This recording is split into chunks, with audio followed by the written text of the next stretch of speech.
A história é muito legal porque eu comecei a dar aula lá em Mogi, eu contei, e aí teve um congresso de professores de jornalismo em Salvador, na Federal da Bahia, e eu cheguei lá pro meu chefe e falei, cara, eu queria ir no congresso. Foda-se, não. Não, mas pelo menos não dá falta. Não, dou. Falei, bom, tudo bem. Eu então peguei o Buzungas e fui pro Salvador. E aí tinha lá um segmento lá de ética no jornalismo, que era a minha. Aí tava lá um cara que ia dar uma palestra, né? Professor da USP e tal, que ia dar uma palestra, professor Bernardo Kuczynski e tal, pá. E eu lá no fundo, né? Aí abriu para perguntas, né? E eu... E aí, nome, instituição e a pergunta.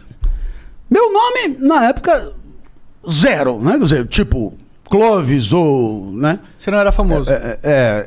Bom, enfim, isso continua não sendo, mas nem mesmo entre as pessoas aí, 0.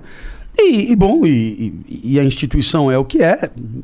Fale aí. Eu peguei e falei, não, eu queria defender que a ética não deve ser o objeto de uma simples disciplina, né? E por quê?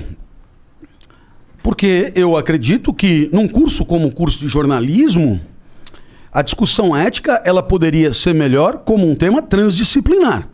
De tal maneira que o professor por exemplo, o professor de telejornalismo discute a ética no telejornalismo. O professor de fotojornalismo tem condições de discutir as questões éticas do fotojornalismo. O professor de rádio tem condição de discutir as questões éticas do radiojornalismo. E, portanto, deveria haver um departamento de ética municiando todos os professores naquilo que eles precisam para tratar da ética nas suas disciplinas.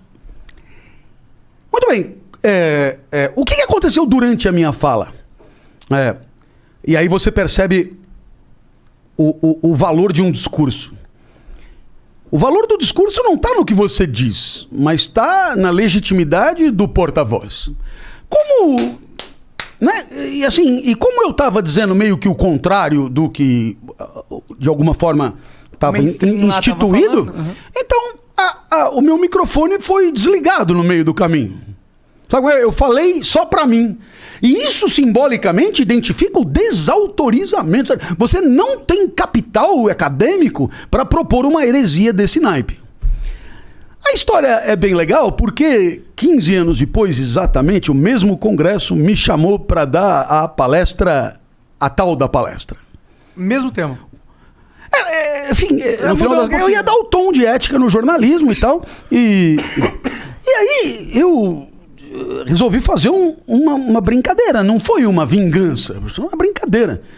E eu comecei assim, eu tava falando 15 anos atrás, mas aí cortaram o microfone, houve um problema elétrico. Então, como eu acho que agora não vai ter o mesmo problema elétrico, eu vou retomar a minha proposta, que é a mesma de 15 anos atrás. Só que agora, claro, foi considerada pelo representante do CNPq, da CAPES, que isso tem que ser levado para o Conselho Federal da Educação, e piriri, pororó e pará. A proposta era a mesma. O que mudou? Mudou a legitimidade do porta-voz, mudou o lugar de fala, né? Mudou o autorizamento social para propor uma heresia, né? E isso é muito interessante você perceber. Quer dizer, não é que eu troquei a proposta, é a mesma proposta, só que agora eu posso propô-la. Antes, não. Antes, de jeito nenhum, né? E, bom, o César, que já me viu contar essa história milhões de vezes, lembrou com muita pertinência do quanto essa história é explicativa, né? Do que é a vida em sociedade.